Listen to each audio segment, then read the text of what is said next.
It's the story every child learns: Pilgrims and Indians, a feast of gratitude. But the truth of 1621 is darker, colder, and far more political. Was the first Thanksgiving a moment of unity or an early act of American propaganda? The dead were buried at night, not out of ritual or respect, but out of fear. They dug graves in frozen ground by torchlight, trying to keep count, trying to hide how many had fallen. They marked them with nothing or disguised them as empty land so that the watching eyes in the woods wouldn't see weakness. The first winter at Plymouth was not a season. It was a siege, a slow, suffocating collapse of flesh and hope. When the Mayflower had dropped anchor off the coast of Cape Cod in November 1620, there were 102 passengers aboard, men, women, children, and servants, crowded and sick from 66 days at sea. By the time the first spring sun began to thaw the soil, nearly half were dead. Pneumonia, scurvy, starvation. The ship had become a floating hospital, the land a burial ground. Whole families vanished. Of the 18 adult women aboard, only 4 survived. Entire lineages ended before they had begun. Fathers buried sons. Mothers buried infants. Orphans wandered a village still under construction, surrounded by silence. There was no time to mourn. Not truly. Death came, too quickly, too constantly. They wrapped the bodies in blankets or old sails and lowered them quietly into shallow graves. Some were so weak they could barely dig. Sometimes the living lie beside the dying, so keep warm. There were days when the cries of children were the only sound in Plymouth, echoing through the bare wooden huts they called homes. The snow covered everything. It softened the horror, but horror it was. This was not the triumphant beginning that later generations would celebrate.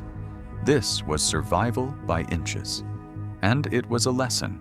The new world would not welcome them with open arms. It would strip them, test them, bury them, and leave only the strongest or the luckiest to tell the tale. They had come to build a godly society, free from England's corruption and Holland's compromises. But ideals meant little in the face of fever.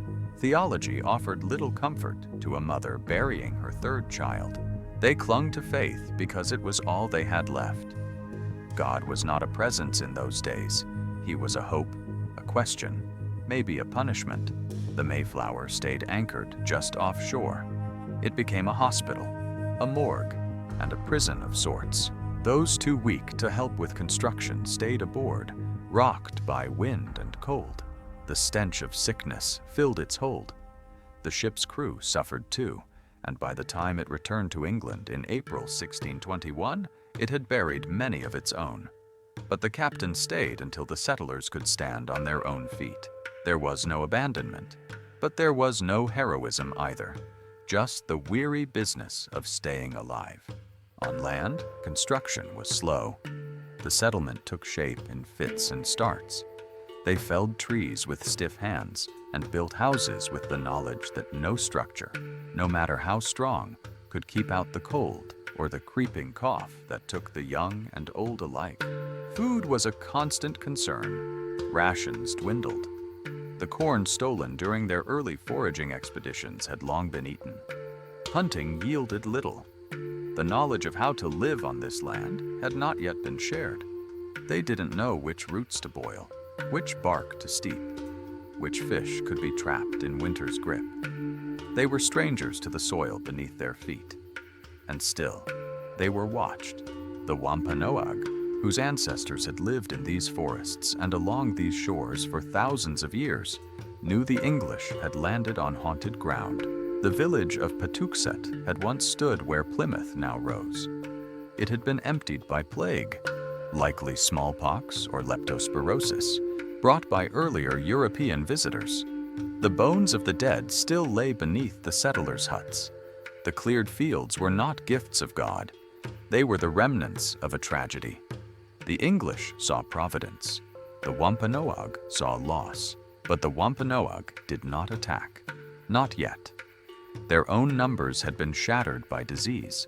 Their alliances were strained, and their leader, Massasoit, watched with interest.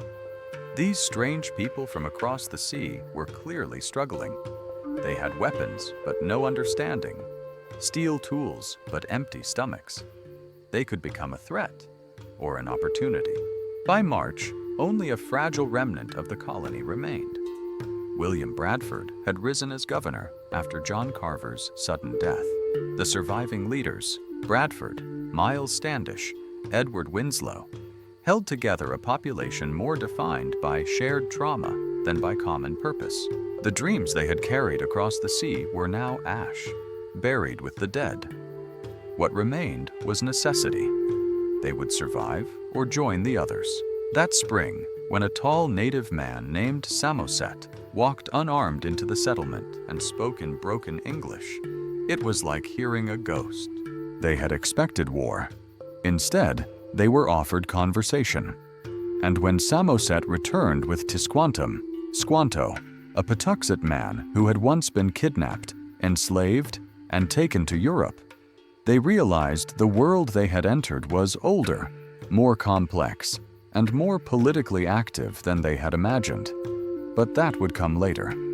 In the winter of 1620 to 1621, there were no treaties, no Thanksgiving, just frost on the graves and quiet in the cabins.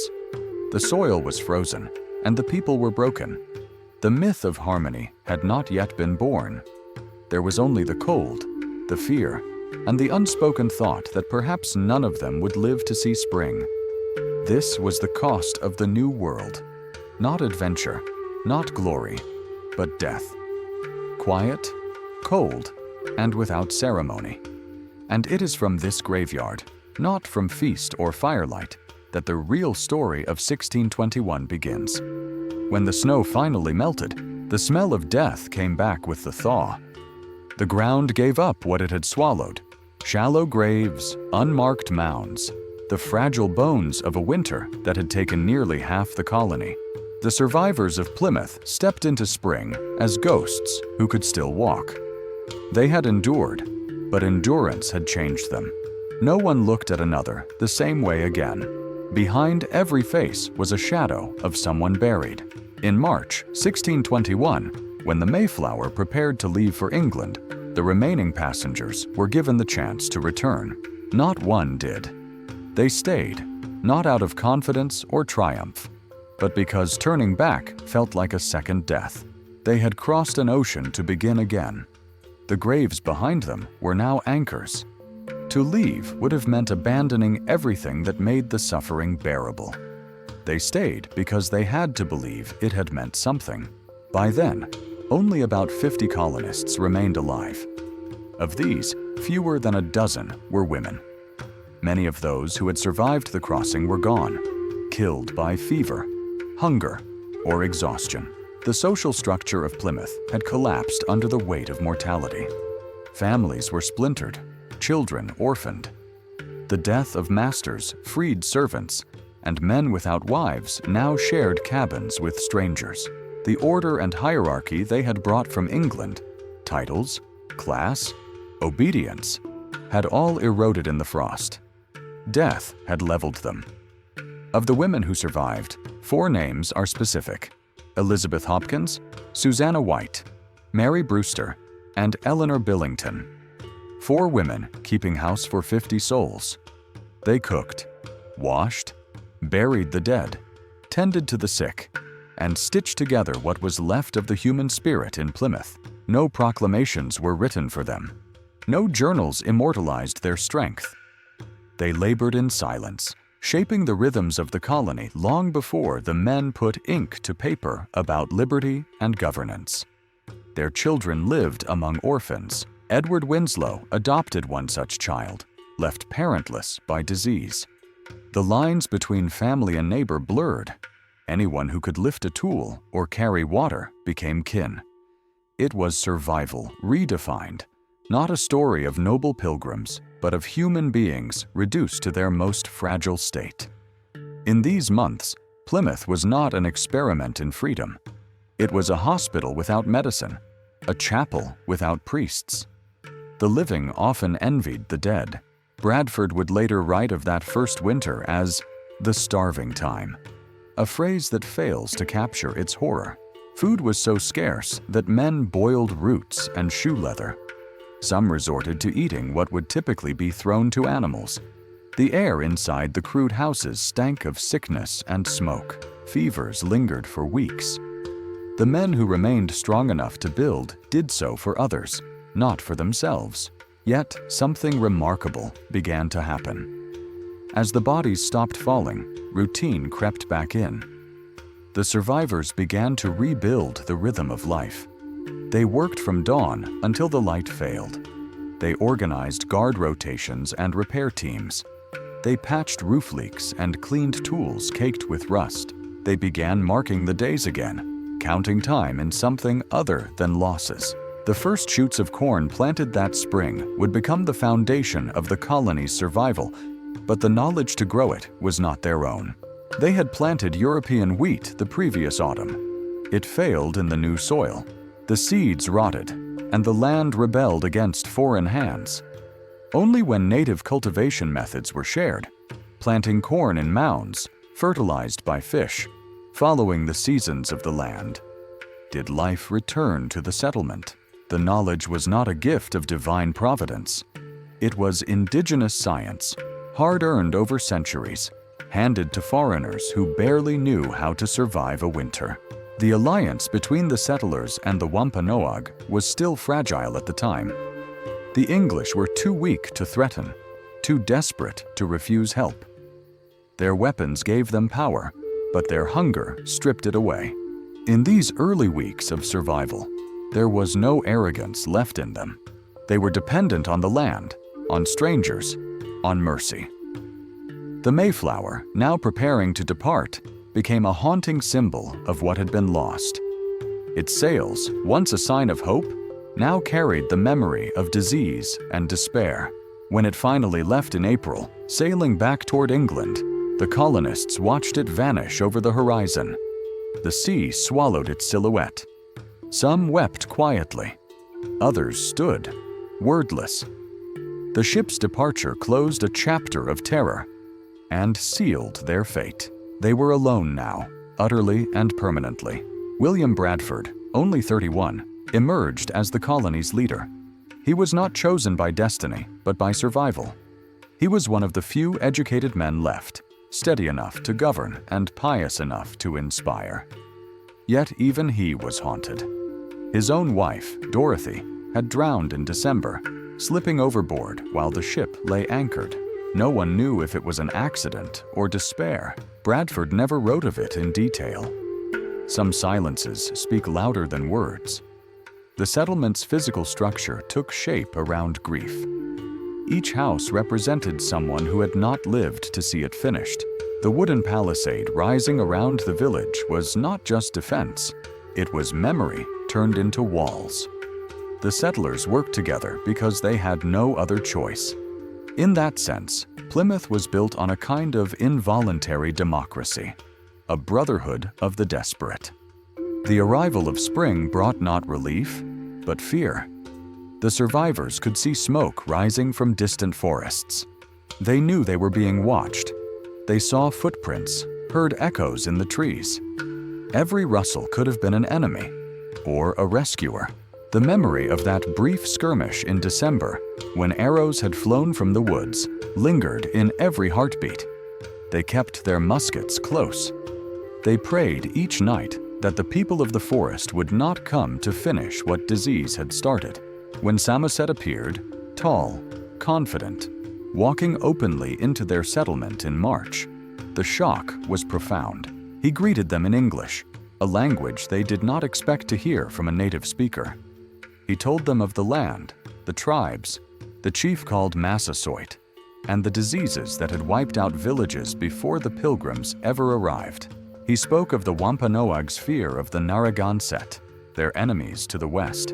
He stayed the night, slept under their roof, and left them astonished that diplomacy had arrived before war.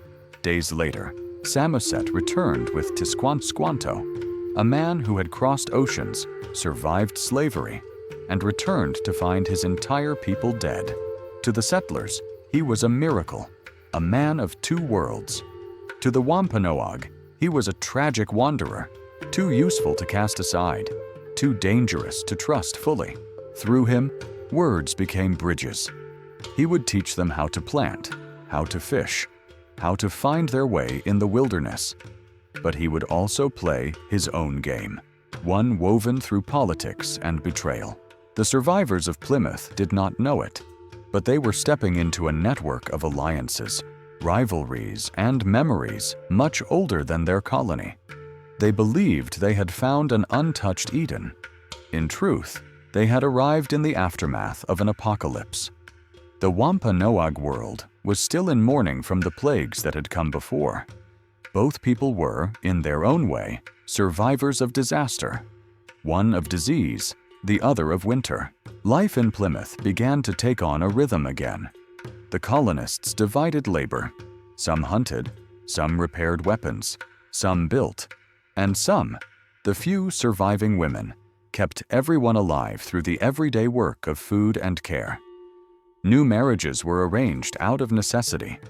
Children helped carry wood and haul water. Slowly, the settlement stopped looking like a refugee camp and began to resemble a town. Still, every decision carried the memory of death. Every laugh was followed by silence. Every night, they looked toward the edge of the forest, waiting for figures to emerge. And soon, they would. Massasoit's people would come not with war cries, but with watchful eyes and cautious words. The alliance was near, but it would be born from this exhaustion, from this graveyard made of English and native ghosts. For now, in the spring of 1621, Plymouth was not a symbol of hope. It was a scar that had begun to heal. The living moved carefully, haunted but breathing. They planted crops, fixed the fences, and built their church. They said their prayers over soil that hid the bodies of their friends. This was the colony that would one day host the feast the world would call Thanksgiving. A gathering later dressed in the language of unity and gratitude. But that future fiction began here, among people too tired to imagine anything beyond tomorrow. They were not saints. They were not founders. They were survivors, walking through the ruins of both their world and someone else's. And the cost of their survival was only beginning to unfold.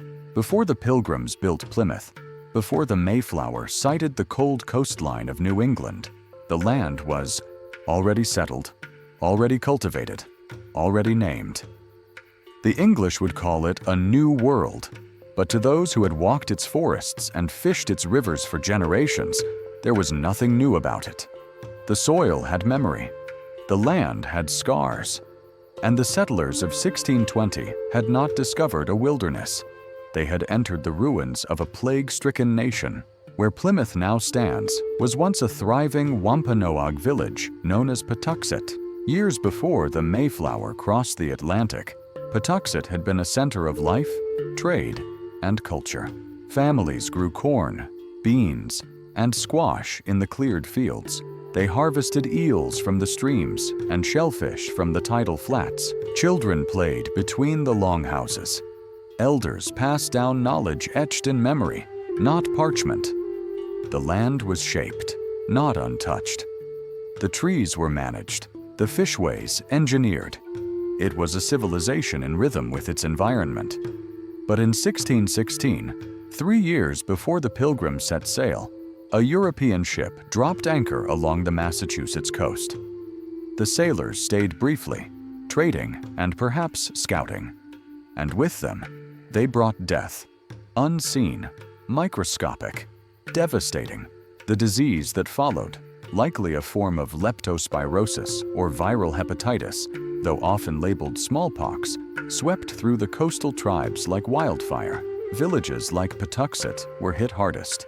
In some areas, up to 9 out of 10 people died within months. Corpses lay in abandoned houses. Entire families perished before they could bury their dead. Survivors fled inland, carrying stories of sickness, terror, and a sky that seemed to have turned against them. By 1620, when the English landed, Patuxet was empty. The cornfield still bore the faint outlines of cultivation. Tools lay buried in collapsed homes. A broken world, silent and waiting. To the Pilgrims, it looked like Providence. William Bradford would later write that God had cleared the land for our planting. The logic was cruel but convenient. Empty fields meant a divine invitation. They saw no people, only opportunity. They believed they had been delivered to an untouched land, but they had not arrived in a vacuum. They had landed in a graveyard.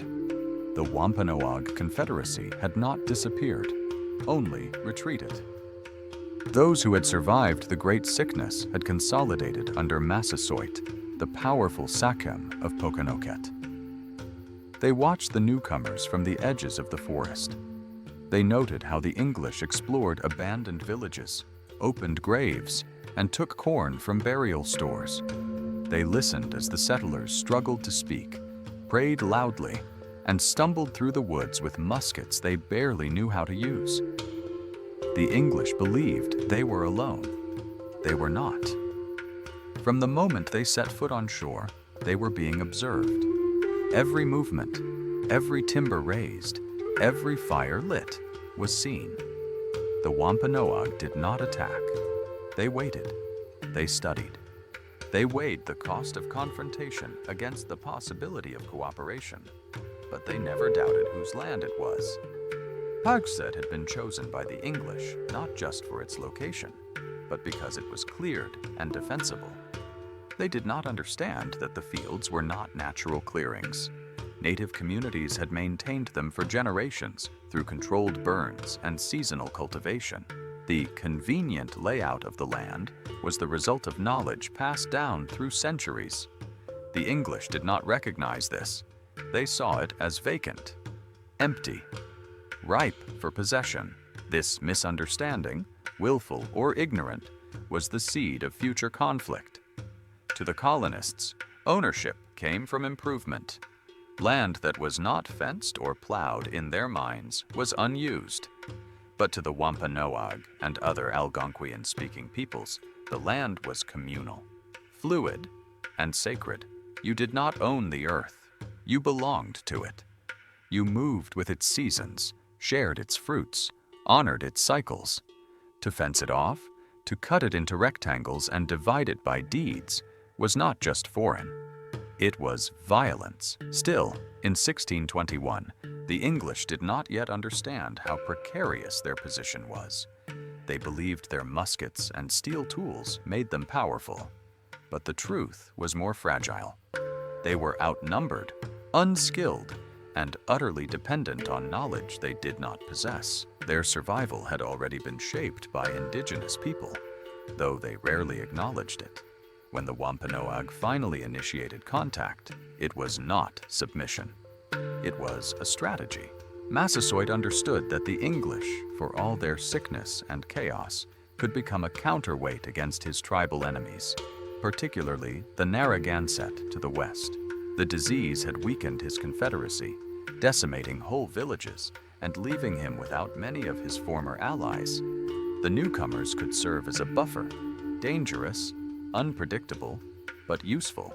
From the English perspective, this was confirmation of their chosenness. The native peoples, they believed, were welcoming them because of divine favor. The truth was more complicated. They were pawns in a larger political game, and they didn't even know it. The settlers' own writings reveal their blindness. In letters and journals, they rarely referred to the Wampanoag by name, instead calling them the Indians, or worse, savages. They measured the land not by its history, but by its future productivity. What they didn't record speaks loudest. There is little evidence that they asked why the villages were empty, or what had happened to the people who once lived there. The plague had done its work too effectively. The dead left no witnesses. And the English didn't ask. But beneath the surface, anxiety remained. The settlers built their homes inside a defensive perimeter. They trained regularly with muskets. They appointed a military leader, Miles Standish, to organize the defense. Every night, guards stood guard. The forest around Plymouth may have looked peaceful, but to the settlers, it was a veil. Anything could be behind it. Their fears were not unfounded. Just months earlier, when a group of colonists landed at what's now known as First Encounter Beach, they had been attacked by warriors from the Nauset tribe. The confrontation ended with no deaths, but it shattered the illusion that the land was passively waiting for them. Violence was not only possible, it was already in motion. The settlers responded with typical caution. They buried their dead in unmarked graves. They planted crops in secret patterns. They carried muskets to church. They spoke often of peace, but acted in constant anticipation of war. It was a colony on edge, built atop another people's past. Even as diplomacy began, with Samoset's arrival, Squanto's intervention, and the eventual meeting with Massasoit, the sense of entitlement to the land never wavered. The English did not believe they were intruders. They thought they were fulfillers of prophecy. The Bible, to them, had promised a land for the faithful. And they saw no contradiction in building that promise on the bones of the dead. The Wampanoag, for their part, saw through the myth. They knew this land was not gifted. It had been emptied by catastrophe, and now it risked being taken by a new one. Their engagement with the settlers was not based on admiration. It was survival. They needed time to recover, to rebuild, to negotiate a new position in a landscape forever altered by foreign disease and foreign ambition. As the settlers prepared for their first harvest, the fields of Patuxet once again bore fruit. Corn stood tall, beans climbed wooden frames, and squash spread across the earth. But the hands that harvested it did not know the names of those who had once planted there. The land still whispered with memory, but few were listening. The Plymouth colony would survive, expand, and eventually become myth. But the truth buried beneath that myth is this: they did not build in a void. They built in the footprint of another world. And from the very first shovel of earth they turned, they were not alone. He stood between two broken worlds, speaking two languages, carrying two identities, but belonging fully to neither. The English called him Squanto, a name they could pronounce, flattening Tisquantum into something softer, more manageable.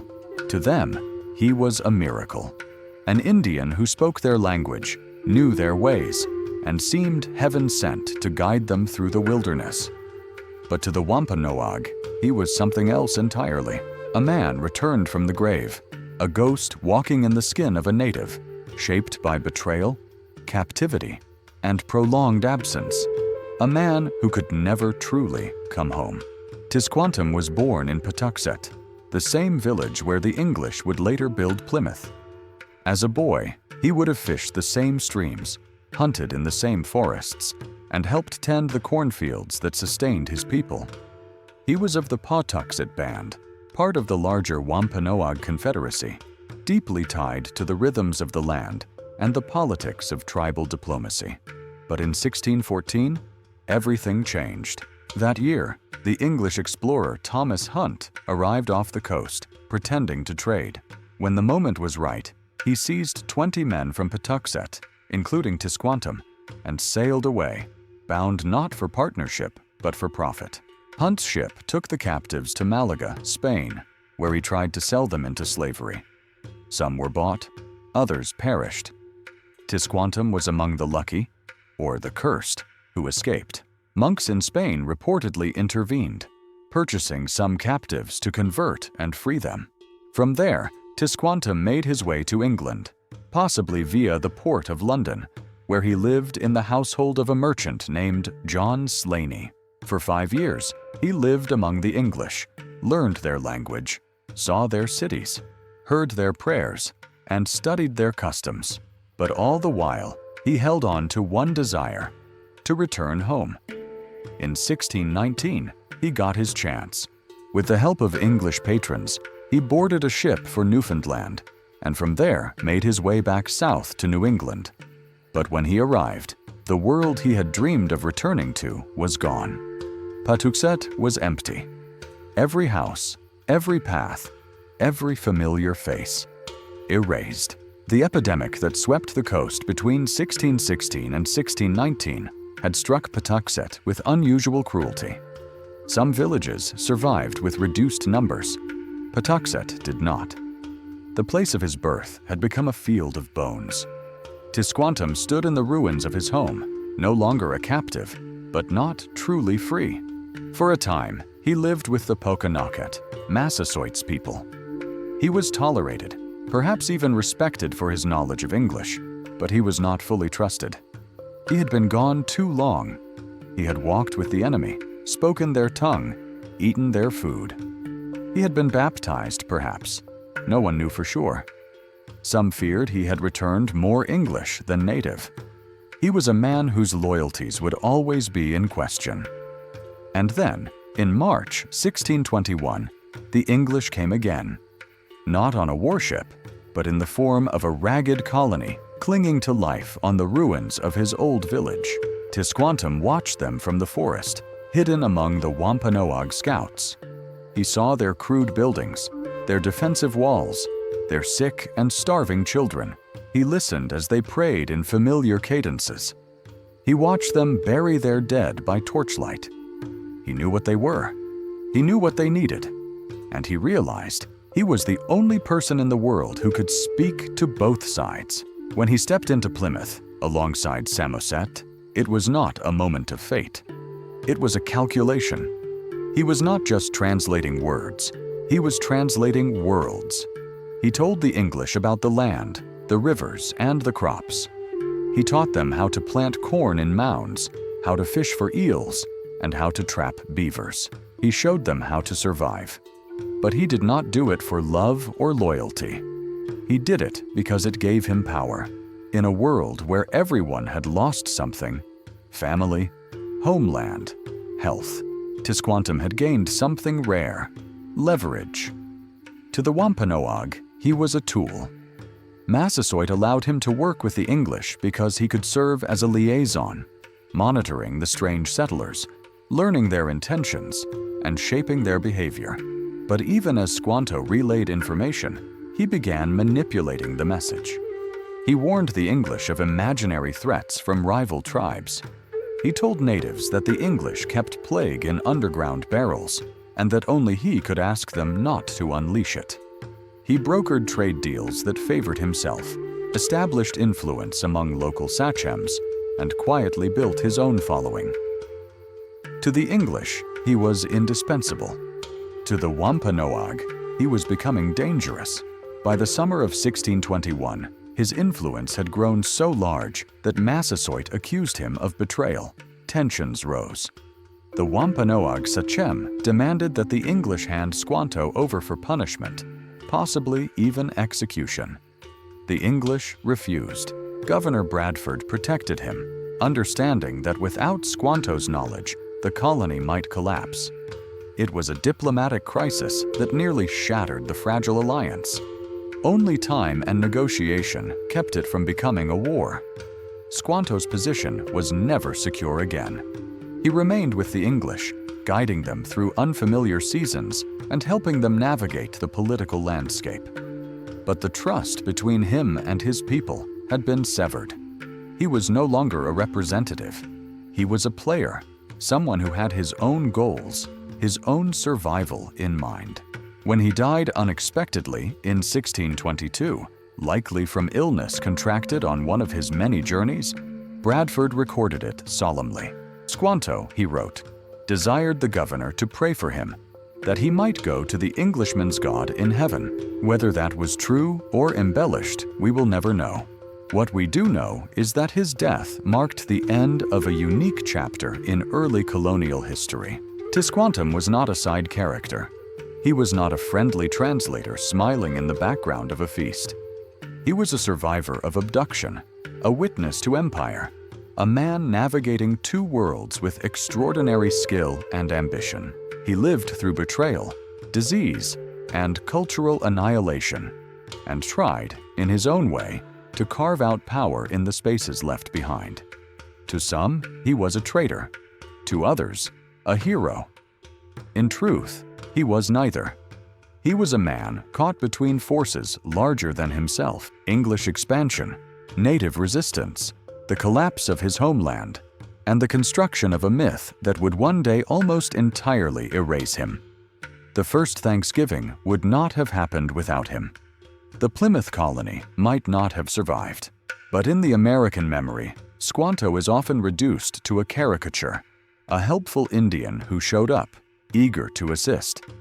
His real story is more complex, deeper, and more human. He was not a symbol.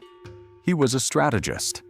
And in a world where everything he had known was dying or gone, he played the only game left to him, one of influence, intelligence, and survival. He watched them from the edge of the forest, watched them bury their dead by night, watched their palisade rise slowly, one sharpened timber at a time, watched the smoke from their cook fires drift upward, too thin, too infrequent, a sign of hunger. Massasoit, sachem of the Pokanoket and leader of the Wampanoag Confederacy, understood what he was seeing. Not invaders, not yet, but a people on the brink of collapse. And yet he also saw something else, an opportunity. The English settlers who had arrived the winter before were sick, fractured, and desperate. Half of them had already died. The rest were not soldiers, but farmers, laborers, women, and children. They had steel, yes, muskets, tools. They had the force of empire behind them, eventually. But for now, they were alone, marooned on a foreign shore, weak and ignorant of the land they claimed. Massasoit understood vulnerability when he saw it, but he also understood power. These strangers, despite their suffering, had the seeds of something dangerous. They could become allies, or they could become the foundation of a future enemy. The decision would be his. In the decade before their arrival, Massasoit's people had endured catastrophe. The epidemic that swept through the Wampanoag homeland had killed thousands. Entire villages, Patuxet among them, were reduced to bones. The Confederacy, once mighty and far-reaching, was now battered, its alliances strained, its warriors diminished. Meanwhile, their rivals, the Narragansett to the west, had emerged from the plague nearly untouched. Their power was growing. Their ambitions, too.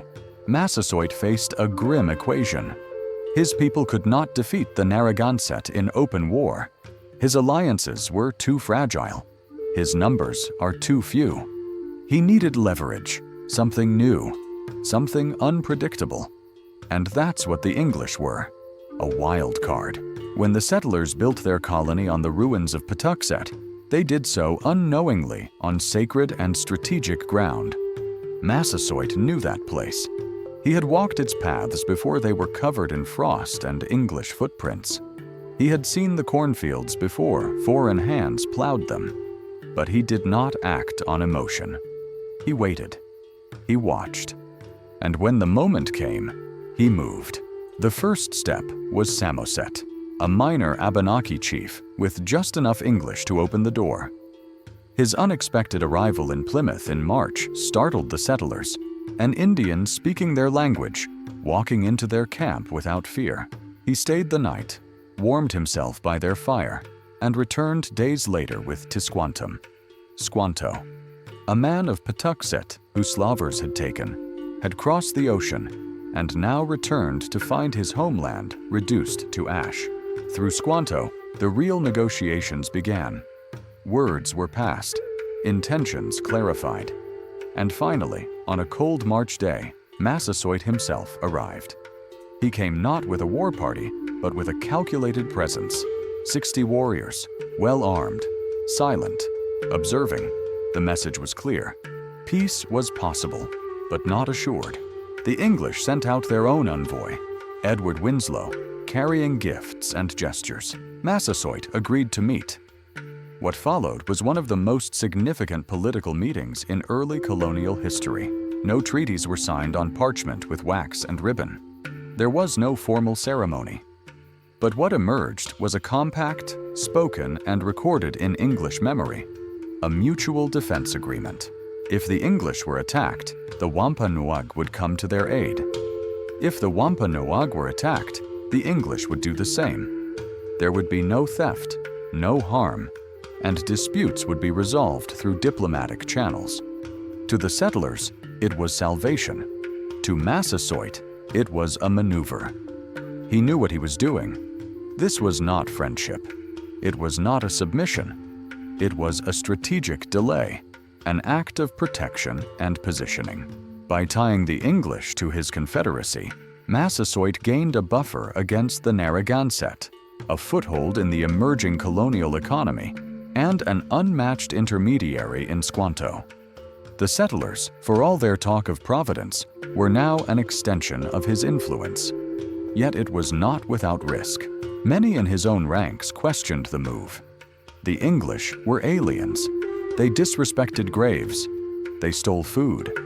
Their customs were bizarre, their intentions unclear. And Squanto, though useful, was untrustworthy, a man many suspected of playing both sides for his own gain. Still, Massasoit held firm. In diplomacy, there are no perfect options, only dangerous ones and necessary ones. The months that followed seemed to confirm the wisdom of his decision. The English, under Squanto's guidance, began to recover. Their crops grew. Their walls held. Their sickness faded. Trade increased. Massasoit and his people visited the settlement, bringing venison, corn, and furs. The settlers, in turn, offered tools, beads, and, most importantly, gunsmithing. They could not yet provide strength, but they could provide utility. But trust did not flow freely. Massasoit understood that any alliance with the English would be tested not just by external enemies, but from within. Squanto's growing influence and his manipulation of both English and Wampanoag perceptions became a threat.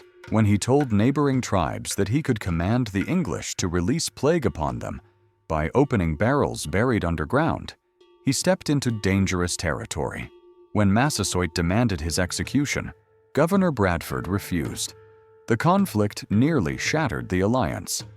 Only careful diplomacy kept the peace. This was Massasoit's gamble, that the benefits of alliance would outweigh the instability it brought.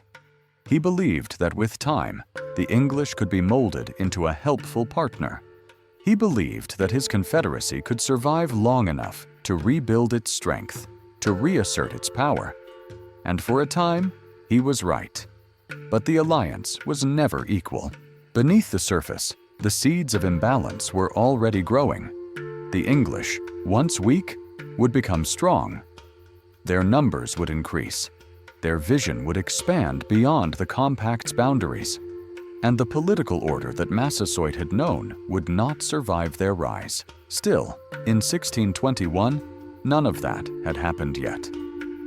In 1621, there was still a moment of balance, a quiet, uneasy truce that held a fragile peace together. When Massasoit returned to his village after that first treaty, he left behind more than an agreement. He left behind a message that diplomacy could buy time, that survival sometimes required embracing danger, and that power, even in retreat, could still shape the future. He had not welcomed the English out of naivety. He had accepted them as a man staring down extinction, who understood that sometimes you make a deal with the storm if it means living to see another day. That day would come. For now, he watched the colony grow. He counted the barrels of corn, the axes in trade, the fences rising taller.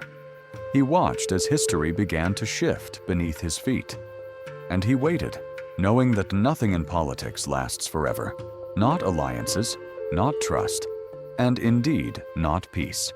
But while it did, he would use it. It wasn't called Thanksgiving. No one passed around turkey legs or pumpkin pie. There were no crisp tablecloths, no grateful speeches, no families clasping hands in prayer. The settlers at Plymouth in 1621 would not have recognized the holiday their descendants would invent centuries later. What they experienced that autumn was not a feast of unity, but a political performance, a calculated gesture wrapped in the simple rituals of food, survival, and strategy. The harvest had come. Against the odds, corn had grown. Beans had climbed their poles. Squash filled the earth between the rows. Thanks to indigenous teaching, the English had learned to work with the land instead of against it. Fish were used as fertilizer. The rhythm of planting had shifted to match the cycles of New England. After the near extinction the previous winter, the settlers finally had something to eat. Not abundance, but enough. Governor William Bradford, young and newly elected, called for a celebration. It was part relief, part tradition. In England, harvest festivals were common, days of eating, resting, and giving thanks for whatever the land had spared. But this was not a quiet, domestic moment. It was, from the beginning, public, performative, and political. The Wampanoag were not formally invited in the way later myths imagined. There were no parchment letters sent through the woods, no designated emissaries carrying invitations. What brought them was noise. As the English fired celebratory muskets and cannons, signaling the harvest's success, the Wampanoag heard the echoes and interpreted them as potential war. Massasoit arrived with around 90 men, some armed, some bearing food, venison, fowl, corn, and game. If this was an invitation, it was the kind written in powder smoke. The meeting that followed was not awkward. It was strategic. The Wampanoag stayed 3 days. The English shared what they had: goose, duck, cornmeal, and shellfish. There may have been cranberries, boiled pumpkins, even roasted fish. But there was no turkey dinner, no cranberry sauce, no pies. There was no sugar, no ovens, no flour to spare. The settlers provided meals, yes, but they also observed. The Wampanoag warriors outnumbered them almost 2 to 1. The English stood behind their palisade, alert. This was not yet a society at peace. It was an agreement still under tension. Everyone remembered what happened when diplomacy failed. No one wanted to be caught unprepared. For the Wampanoag, this was not a feast. It was a reaffirmation of alliance. Massasoit understood that keeping the English close meant showing up in force, in good faith, and with enough food to prevent misunderstanding. He brought meat not as a gift, but as a statement. His people were not beggars. They had abundance, despite plague and war, and they were watching. For the English, the gathering was a moment to demonstrate strength. The harvest proved that they had taken root. The walls of their town stood. Their crops had grown. They were not helpless anymore. Offering hospitality, even meager hospitality, was an act of political theater. They needed to look like settlers, not survivors. They needed to appear capable. There was no shared table, no single meal. The English ate separately from the Wampanoag. Food was likely cooked in different places using different methods. There may have been games, foot races, target shooting, displays of strength. These were common among both native and English cultures. But beneath every moment of shared laughter was the cold calculation of diplomacy. And the women? Few even remained. Only 4 adult women had survived the previous winter. They likely cooked for over 140 men and boys during the gathering. They prepared stews over open fires, roasted birds on spits, and boiled corn in iron pots. They served while exhausted, perhaps still grieving. Their names were rarely recorded. Their work, essential, went unnoticed by the pens of the chroniclers. There were many children, orphans, sons of servants, native boys running between warriors. They played together, perhaps. Or perhaps they stared, uncertain of who these other people were, taught early to recognize the difference between us and them. They could not know they were witnesses to a story that would one day be rewritten into myth. The event lasted 3 days, not out of tradition, but out of necessity. Negotiations, food, performance. It all took time. When it ended, no proclamations were made. No journal entry that year called it a turning point.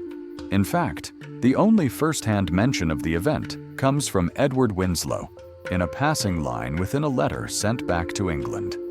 He does not call it Thanksgiving. He describes a harvest celebration attended by Massasoit and his men, marked by shared meals and mutual respect. It would be forgotten for 2 centuries. In that moment, the settlers believed they had succeeded in forming a stable relationship with their native neighbors. They thought the alliance would hold. The Wampanoag, for their part, thought they had secured a temporary edge against rival tribes. Both were wrong. Within decades, the relationship would break. Trade would become exploitation, conversion would become pressure, and war, bloody, intimate, and unforgiving, would come. But in 1621, there was a balance, however fragile. The first Thanksgiving, as it would later be called, was not about harmony. It was about survival. It was about 2 people watching each other across a narrow table of necessity, pretending for a few days that history had not already begun to turn. When Americans remember the feast, they remember it through the soft focus of childhood drawings, happy pilgrims, generous natives, a shared turkey. But the truth is that no one smiled like that in Plymouth. They were too tired, too hungry, too alert. They were not actors in a parable. They were survivors of disease, war, and winter, testing the limits of trust. And the most powerful truth of all, it wasn't called a Thanksgiving until long after everyone involved was dead. The myth would come later. When the story of the first Thanksgiving is told, the stage is always crowded with men. Pilgrims with buckles on their hats. Native warriors standing tall and silent. Governors, sachems, translators. All eyes on leaders. All voices coming from those who signed compacts, wrote letters, commanded respect. But behind them, behind the smoke of the cook fires and the rustle of deerskin and wool, were the women, and they were nearly invisible. Only 4 adult women survived the first winter at Plymouth: Elizabeth Hopkins, Susanna White, Mary Brewster, and Eleanor Billington. 4 women among 50 settlers. 4 to care for dozens. 4 to cook the food, tend the fires, nurse the sick, bury the dead, raise the children, clean the clothes, and keep the fabric of the settlement from tearing apart. Their names appear occasionally in records, but always in the margins. Wife of, mother of, helper. The ink of the colony was reserved for men. The labor of the colony rested on the backs of women. In the 3-day harvest gathering of 1621, later mythologized as Thanksgiving, these women would have cooked for more than 140 people. Half of them native men, many of them armed, all of them strangers in one another's eyes. There were no kitchens, no stoves, no servants to assist them. They cooked in open pits, iron pots, and clay vessels. They roasted game over fires. They boiled corn in heavy kettles, stirred stews, split wood, and hauled water from the brook for days. And then they cleaned. They fed their children. They kept order. They made sure the gathering functioned, not as a celebration, but as a demonstration of control, of hospitality, of civilization. This was not optional. It was essential. The entire image the English wanted to present to their native guests, to their own people, depended on the quiet competence of women who had already buried most of their peers. Their hands were chapped. Their muscles ached.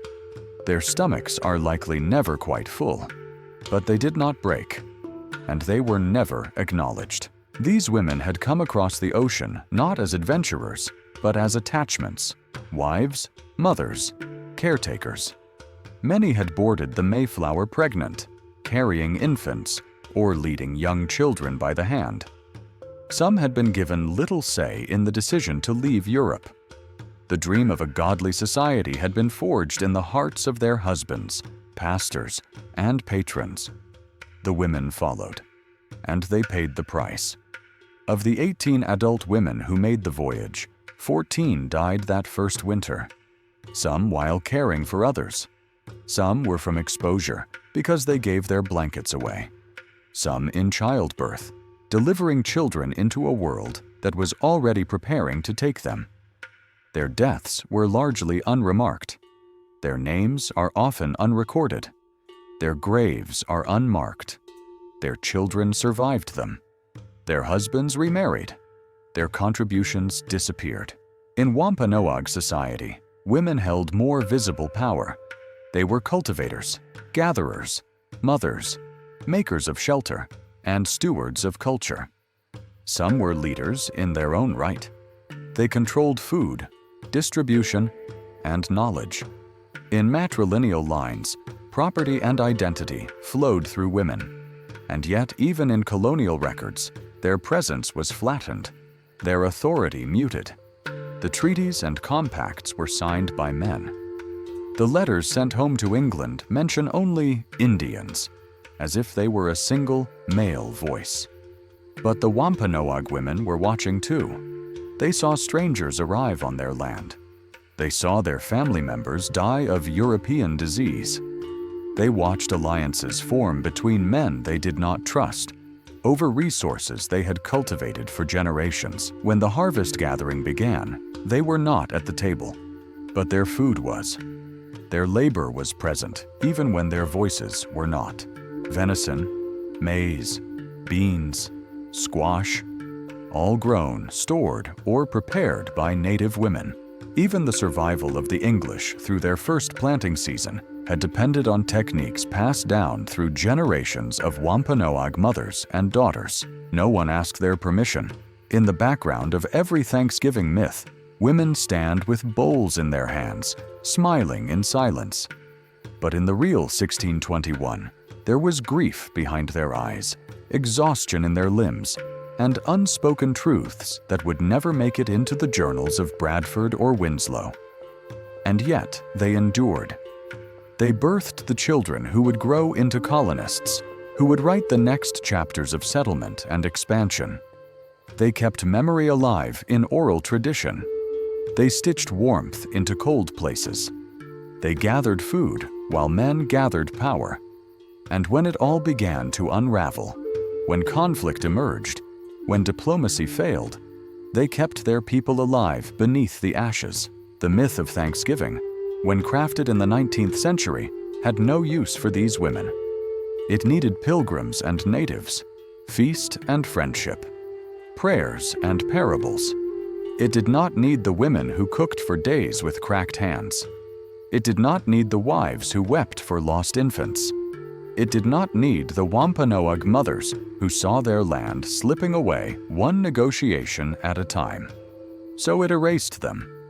But history, real history, is not built only by the ones who speak loudly or hold the pen.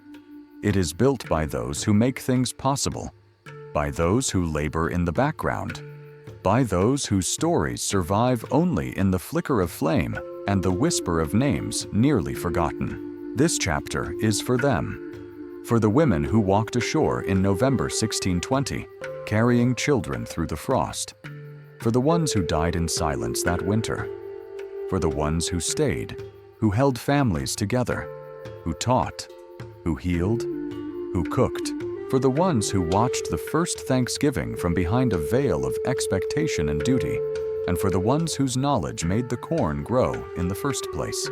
They were the hidden half of history, but they were never powerless. They were the fire that kept the story burning. The warmth of the harvest faded quickly. As the trees dropped their last leaves and the skies turned gray, a familiar fear returned to Plymouth. Winter was coming again. The settlers had endured one already, the winter of death, silence, and starvation. They had buried half their number in frozen earth. They had hidden graves from the watchful eyes in the woods. They had prayed, despaired, and clung to life with raw hands and hollow stomachs. Now, even after the supposed celebration of the harvest, They looked to the months ahead with dread. The food they had gathered was not enough. The harvest had been decent, but the mouths had multiplied.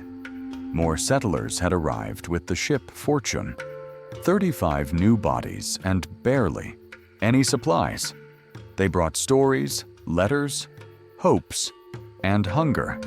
There was not enough corn to feed them all, not enough salt to preserve the fish, not enough deer to hunt.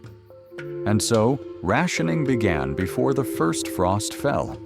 The second winter at Plymouth would not kill as many, but it would test them in new ways, less visible, but no less dangerous. The settlers now had structures, crude but insulated. They had learned how to keep fires burning longer, smoke meat, and preserve squash. But these lessons came with a price: dependence on the Wampanoag, on Squanto, on their alliance, on borrowed knowledge. Each cold wind that blew through the palisade carried a reminder that their survival was still not entirely in their own hands.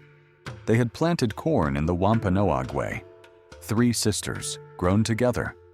They had built fish traps using designs shown to them by native guides. They had eaten venison and wild turkey, hunted with bows they did not craft. The idea that they were building an independent English colony was already a fiction. This was a joint project. Tense, unequal, unstable, but shared for now. The Wampanoag were watching closely. They had not forgotten how quickly alliances could shift. Squanto had already shown them how English intentions could tangle into manipulation. He had tried to elevate himself by speaking for the settlers, sometimes lying about their power, their resources, their reach. He claimed they controlled the plague.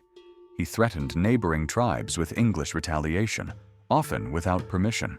Massasoit saw the risk. The alliance held, but the trust was thinning. Tensions rose with the cold. Wood was more complicated to gather. Sickness returned, not in waves as before, but in slow, creeping aches that filled joints and lungs. Children coughed in the night. Older people are weakened, and the specter of the previous winter hovered like a ghost just beyond the firelight. No one said it, but everyone feared that death might come again, disguised as a chill, a hunger, a fever that could not be named. Inside the colony, politics hardened. Bradford's leadership solidified. Miles Standish trained men with regularity, drilling them in muskets and defensive tactics. A militia had been formed, and the English began to speak of their place in this new world, not just in terms of survival, but of permanence. They were no longer guests. They were starting to believe they were home. This shift did not go unnoticed by their neighbors. The Wampanoag, Narragansett, Massasoit, and other nations understood cycles of power. They had seen Europeans before: fishermen, slavers, traders. They had seen temporary camps. But Plymouth was not temporary anymore. The fences were higher. The farms were spreading. The English spoke of God, but their hands shaped the land as if they intended to stay forever. And yet, the settlers still needed help. The arrival of Fortune had stressed their stores to the breaking point. The newcomers were mostly young men, idealists and opportunists, not farmers. They arrived expecting shelter, expecting to join a stable colony. What they found was rationed corn, rising tensions, and deep weariness. There were not enough clothes, not enough blankets, not enough patience. By December, the meals had become smaller. Hopes of trade missions to nearby tribes brought in some food, but not always. The English had little to offer except tools, beads, and promises. And promises grew thin in the cold. The second winter wasn't just about physical endurance, it was about psychology. After the trauma of the first, every crack in the ice, every snowflake, every empty barrel brought back the memory of mass graves and desperate prayers. People spoke less. Faces grew gaunt. They began to measure time, not in weeks or days, but in how much food remained, how long a fire would last, how many more fish might be pulled from the frozen brook. And yet, there was structure now, a town, however crude. Marriages were forming, births were occurring, and order was returning. The survivors of the first winter had become hardened, bonded not by idealism, but by what they had endured. These were not the same people who had boarded the Mayflower. Their innocence had been buried months ago. What remained was resolve. But resolve could not fix everything, and it could not stop what was coming. The alliance with the Wampanoag was growing strained. When Squanto's private dealings became known, his use of English power as a personal weapon, Massasoit demanded action. He wanted Squanto handed over. The English refused. Bradford, depending on Squanto for diplomacy and information, protected him. This choice nearly shattered the fragile truce. Had war broken out then, Plymouth might not have survived a third winter. Instead, the Wampanoag stepped back. They waited. They let the English stew in their own tensions. The relationship was not broken, but it was changed, no longer based on trust, but calculation. The English were stronger now. The Wampanoag were rebuilding. The advantage was no longer so clearly defined, and into this uncertain balance, the cold crept deeper. The settlers passed the time with prayer, patrols, and repairs. They spoke of spring, but feared that it would come too late. Hunger gnawed at them again, not enough to kill, but enough to remind them that this land was still not theirs. They had celebrated a harvest with great fanfare, but the feast had passed. The fire was low, and as the snow fell once more on the cleared fields of Patuxet, now called Plymouth, the truth became impossible to ignore. They had survived the first winter with the help of others. They might survive the second through stubbornness and preparation, but survival, year after year, would demand more than food and firewood. It would require power, land, control. The settlers could no longer pretend they were just pilgrims. They were settlers now, and settlers, inevitably, take root, even if others have already claimed the ground. The peace was never meant to last. It had always been a performance, delicate, uneasy, stitched together by hunger, diplomacy, and mutual fear. The alliance between the English and the Wampanoag was real, yes, but it was never built on trust. It was built on necessity, and necessity, like winter, always passes. By the spring of 1622, the settlers at Plymouth were growing stronger. They had survived another winter, thinner and colder, but still alive. The harvest of 1621 had bought them time. Their stores were replenished. More ships had begun to arrive, not just with people, but with rumors of English expansion, of new charters, of lands to claim. Plymouth, once a fragile colony clinging to the ruins of a dead village, was becoming something else, a foothold. And the moment survival became stability, the old questions returned. Who owns the land? Who controls the trade? Who decides what comes next? For Massasoit and the Wampanoag, the answers were growing less clear. The English no longer looked like guests. They were building bigger houses, digging deeper fields, and storing grain with confidence. Their numbers were still small, but they spoke now with the certainty of permanence. They prayed louder. They guarded their borders. They acted less like survivors and more like settlers. The moment of first contact, the moment of thanksgiving, as now behind them.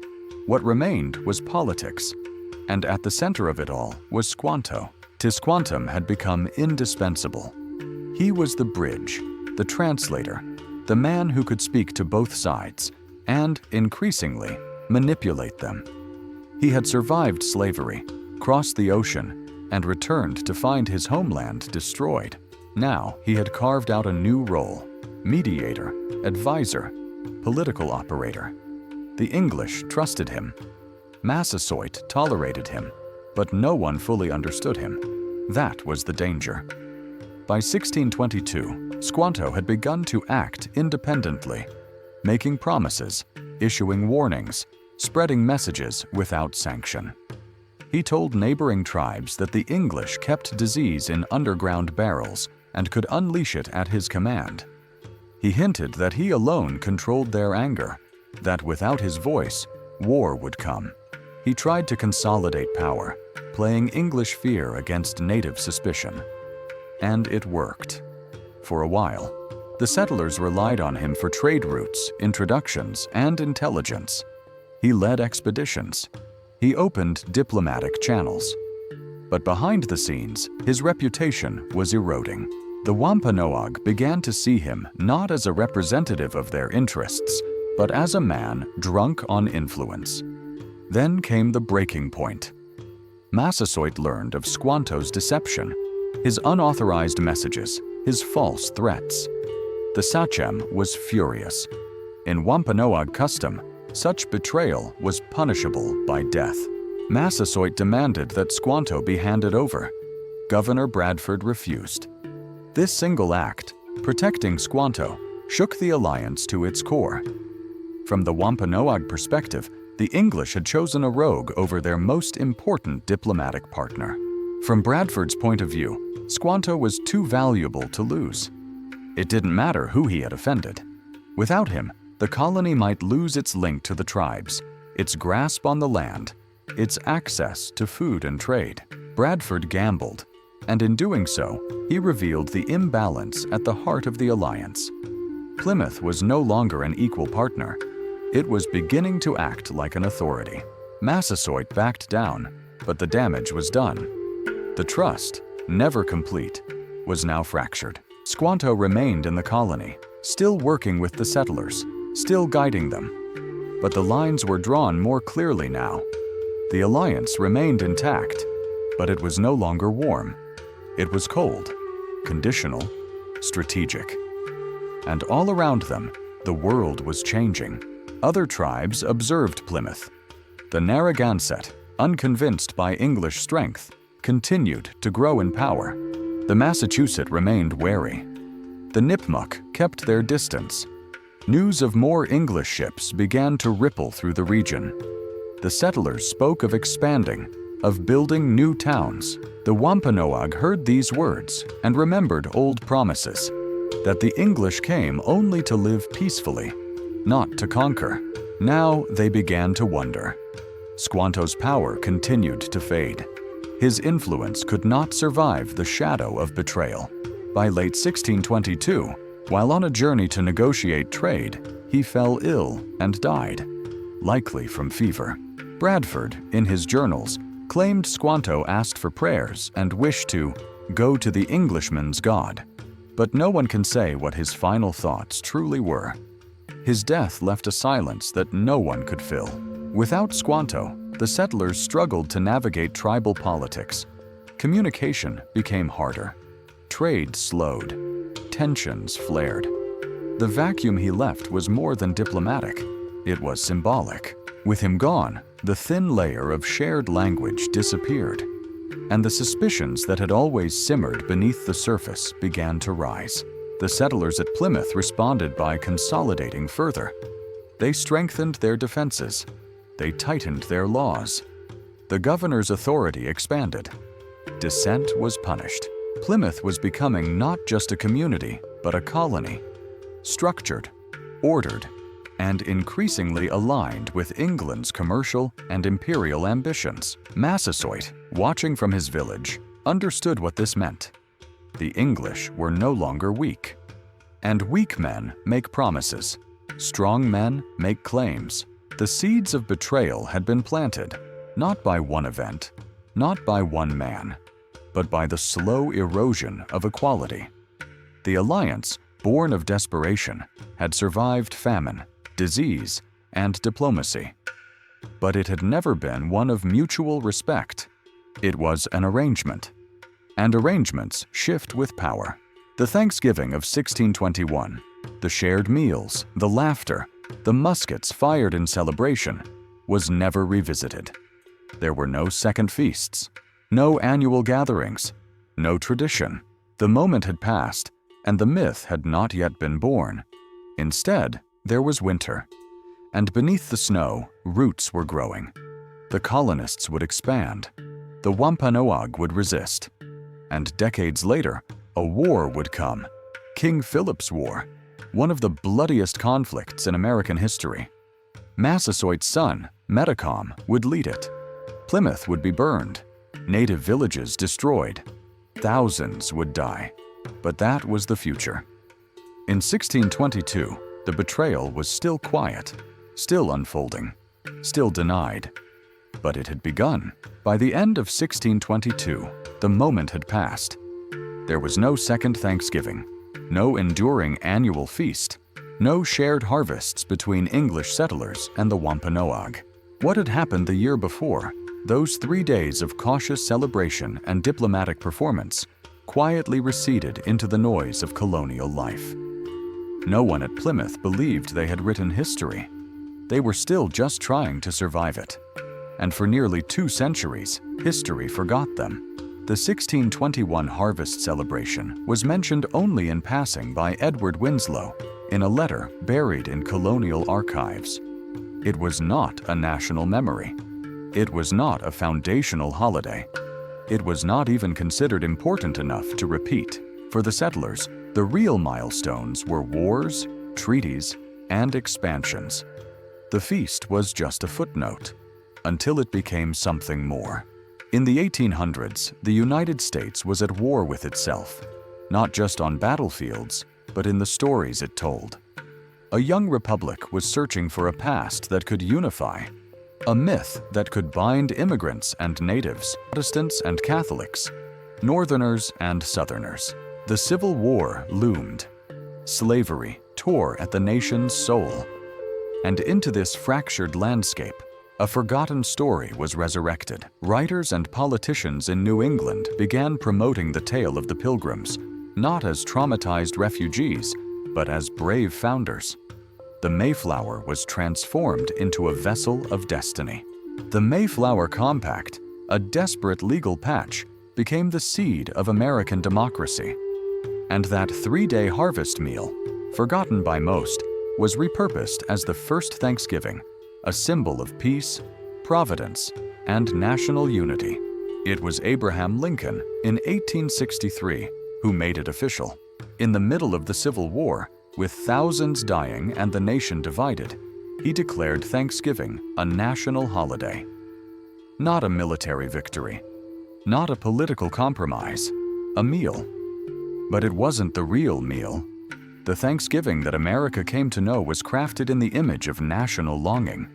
It painted the Pilgrims as pious, the Native Americans as generous, the land as bountiful. It erased disease, death, political calculation, and the underlying terror that had shaped every moment of the original alliance. It replaced hunger with harmony. It substituted reality with ritual. By the time schoolchildren began dressing up in paper hats and feathers, the transformation was complete. Thanksgiving had become a parable. It taught that cooperation was not only possible, but natural, that 2 radically different peoples could break bread together and share a typical table. It suggested that America began not in violence, but in gratitude. And in doing so, it obscured everything that came after. The wars, the betrayals, the forced removals, the broken treaties, the cultural erasure, the genocide. This is the power of a myth, not to erase history, but to cover it with a softer story, one that feels good to repeat. But myths are not evil. They are human. They grow out of need. And America, in the 19th and 20th centuries, needed Thanksgiving. It required a past that could be held onto, a moment of peace that could be reenacted year after year, around dinner tables and across state lines. In a country fractured by race, class, and religion, Thanksgiving offered an image of shared identity, even if that image was carefully curated. So was it propaganda? Yes and no. Propaganda distorts truth to serve power. Thanksgiving, as a myth, did that. It masked colonial expansion with images of fellowship. It taught generations that America began with handshakes instead of conquest. It sanitized the complexity of native diplomacy and erased the English hunger that had driven the alliance. It turned Massasoit into a friendly figure rather than a political leader managing a crisis.